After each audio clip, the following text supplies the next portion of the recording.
और पारस में और संत में थोड़ा अंतर तो है। पारस कहते हैं सोना बना देता है लोहे को, पर पारस में एक चीज तो देखी, बड़ी कंजूसी देखी, बड़ी कृपणता देखी, छोटा मन देखा पारस के भीतर। पारस लोहे को सोना तो बना देता है, पर लोहे को पारस नहीं बना पाता। पारस मणि में यह बात तो है कि वो लोहे को सोना तो बना देता है, पर उसमें उतनी उदारता कहाँ कि वो अपने जैसा बना ले। ये तो संत में ही ऐसी उदारता है कि वो आपको अपने जैसा ही बना लेता है। ये तो भगवान में ही उदारता है कि वो आपको अपना जैसा ही रूप दे देंगे। ब्रह्मविद ब्रह्मैव भवति। इस दृष्टि से बड़ा स्वाभिमान और अभिमान, गर्व पैदा होता है मुझे अपनी भारतीय संस्कृति से, हिंदू संस्कृति के ऊपर, कि हमारी संस्कृति ऐसा कहती है कि यहां नर से नारायण बन सकता है, जीव शिव हो सकता है, आत्मा को परमात्मा का भान हो सकता है। इसलिए मां को उपदेश दिया और मां तर गई, तारण किया मां का।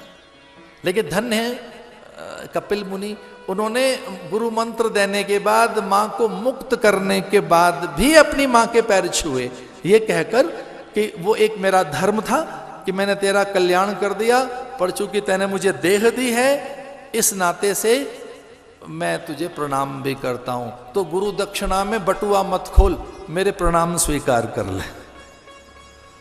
ये उनकी महानता।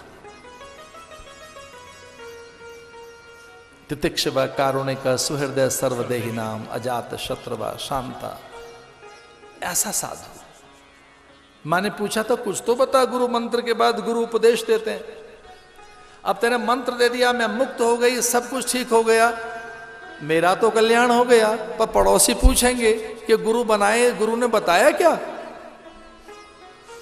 और कुछ लोग ऐसे महारथी हमने देखे, गुरु एकांत में हैं तो संसार की बातें करते हैं। अरे परमार्थ की बात पूछो, आत्म कल्याण की बात पूछो। कि जैसे पड़ोसी हैं वैसे ही रहेंगे, अपने वैसे ही रहेंगे, परिजन पुरजन बदलेंगे नहीं। किन्हें बदलना चाहते हैं आप? तो अगर कभी संयोग से गुरु एकांत में मिल जाएं तो आध्यात्मिक चर्चा करो, आत्म चर्चा करो, परमार्थ की बात पूछो, अलौकिक बात पूछो, संसार की कहानी मत गढ़ो।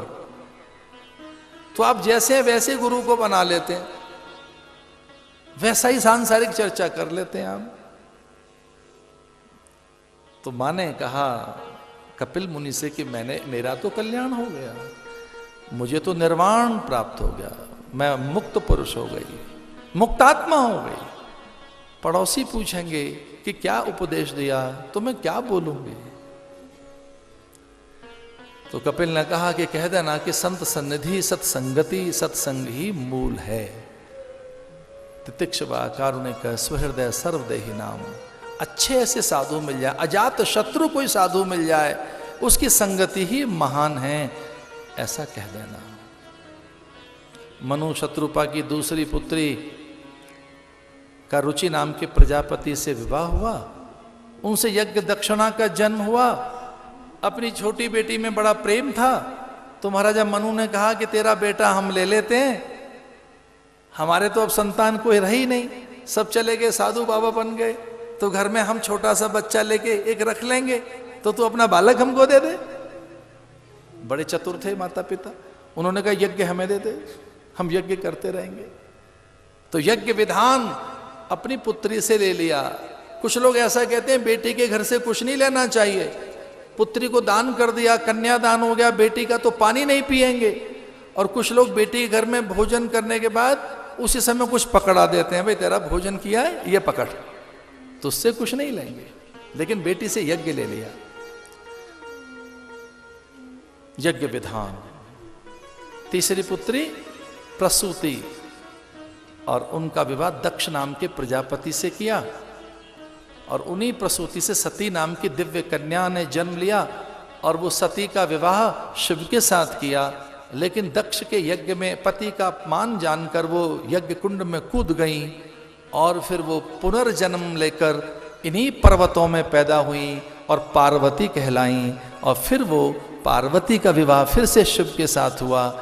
इस प्रकार ये महाराजा मनु की पुत्रियों का कुछ संक्षेप में वर्णन मैंने सुनाया है। क्योंकि ये कथाएं 7 दिन क्या 70 साल चलती रहे, नम वक्तुम वर्षे शतेरपि न शक्यते वक्तुम वर्षे शतेरपि। 100 साल तक भी कथाएं सुनाई जाएं तो पूरी नहीं होंगी। सुखदेव मुनि ने कहा,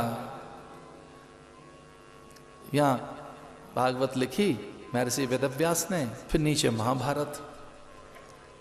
अब महाभारत उनमें उतर रही थी तो गणेश जी से कहा आप लिख दीजिए, और अर्थ समझ कर लिखना होगा तो बड़े कठिन कठिन श्लोक बोलते थे और गणेश जी उनको लिखते थे, लेकिन गणेश जी की तो बुद्धि ऐसी है। तो फिर माँ सरस्वती का आह्वान किया गया, आप उनके दर्शन करने जरूर जाना, क्योंकि भागवत यहीं उतरी है। ये अमर कथा है, और इस अमर कथा का ये दिव्य कथा महर्षि वेदव्यास के मानस में उतरी और वो यहाँ लिपिबद्ध हुई है। महाराजा मनु की पुत्रियों का वंश वर्णन आप सुन रहे थे। एक इसका अर्थ ये भी है कि भागवत में सबसे पहले बेटियों की कथा आती है, बेटों की बाद में आती है।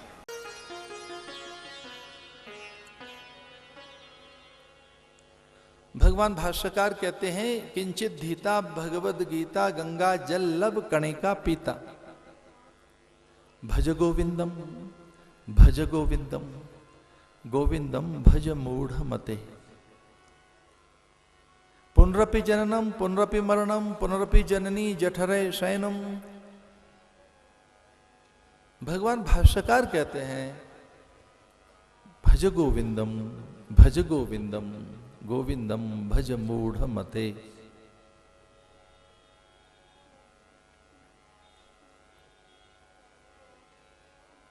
यही अलकनंदा के कुंड से निकालकर भगवान के विग्रह को स्थापित करने वाले आद्य जगद्गुरु शंकराचार्य भगवत पाद भगवान भाष्यकार कहते हैं,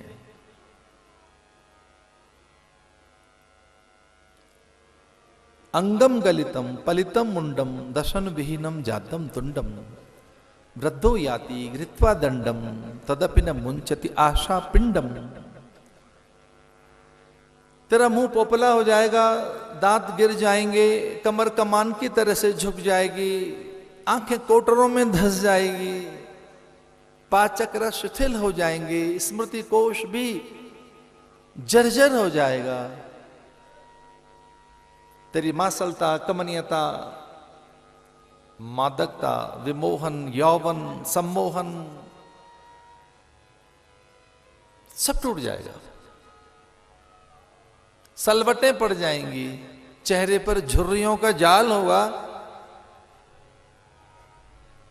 ये जानकर भी कि अब जीवन का अंत है, ये जानकर भी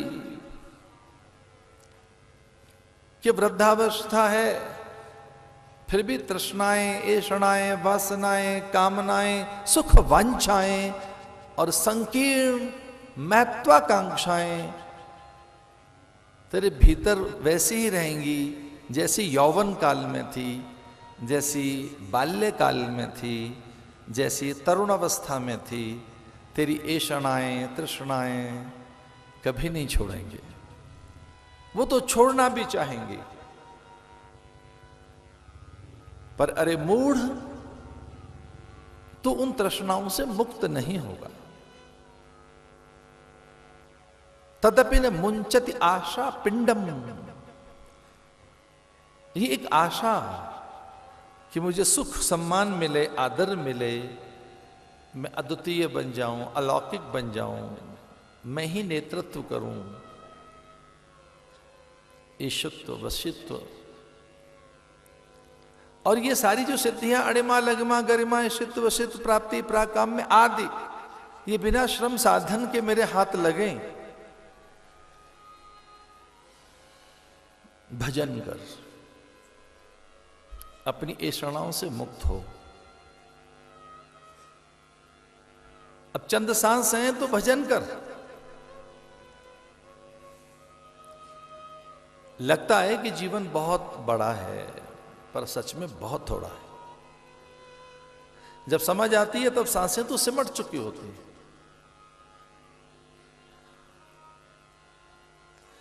जब जागरण हो, व्यक्ति स्वयं के प्रति सचेत हो, तब बहुत कम समय रह जाता है।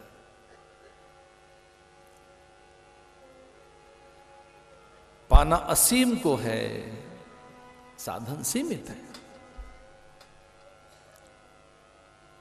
और कोई साधन न भी हो सके कलयुग में, कलियुग काल में। भगवान भगवत्पाद भाष्यकार कहते हैं, किंचित धीता भगवद गीता गंगा जल लब कणे का पीता।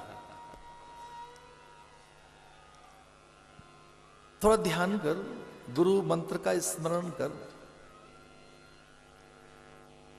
तनिक सा समय हो तो गीता का स्वाध्याय कर। निर्माण मोहा जित संग दोषा अध्यात्म नित्या विवृत्त कामा द्वंद्व मुक्ते सुख दुख संगे गच्छन्ति मूढ़ा पदमम अयम तत्। गीता का स्वाध्याय कर,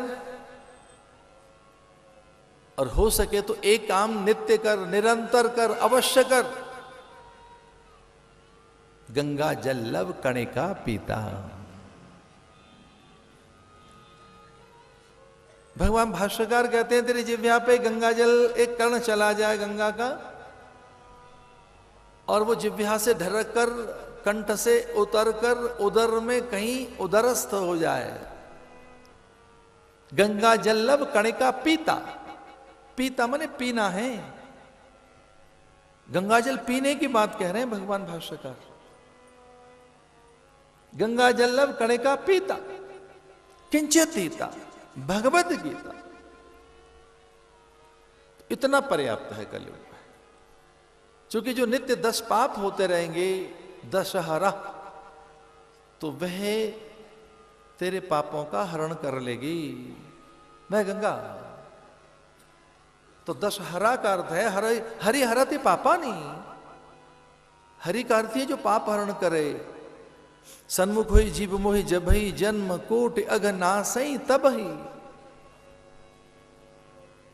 तो जो पाप हैं उनका शमन होगा, शिथिल होंगे पाप। इसलिए ये बड़ी समर्थ है गंगा धरती पर। इसको समर्थ कहा गया। समर्थ को नहीं दोष गुसाई, रवि सुरसरी पावक की नाई। ये समर्थ बताए गए। रवि माने सूर्य को समर्थ बताया गया। रवि सुरसरी गंगा को समर्थ बताया है। पावक अग्नि को भी समर्थ बताया। अग्नि जला तो देती है, भस्म कर देती है, पर पवित्र भी तो करती है। तो जहां अग्नि में दाहकता है वहीं अग्नि में पवित्रता भी है। जल को पवित्र बताया है। किसी व्यवस्था में आप जल से स्मरण कर लें, ओम अपवित्र पवित्रो वा सर्वावस्था गतो पिवा। बाह्यांतर पवित्रता के लिए पुंडरीक का, नारायण का स्मरण जल से। तो गंगा का ध्यान कर लीजिए, ऐसा बताया। आज गंगा दशहरा है, तो गंगा पास हो तो नित्य दशहरा जैसा ही है। क्योंकि गंगा की सामर्थ्य अपार है। वे पापों का हरण करती है, पाप, ताप, संताप और श्राप का भी।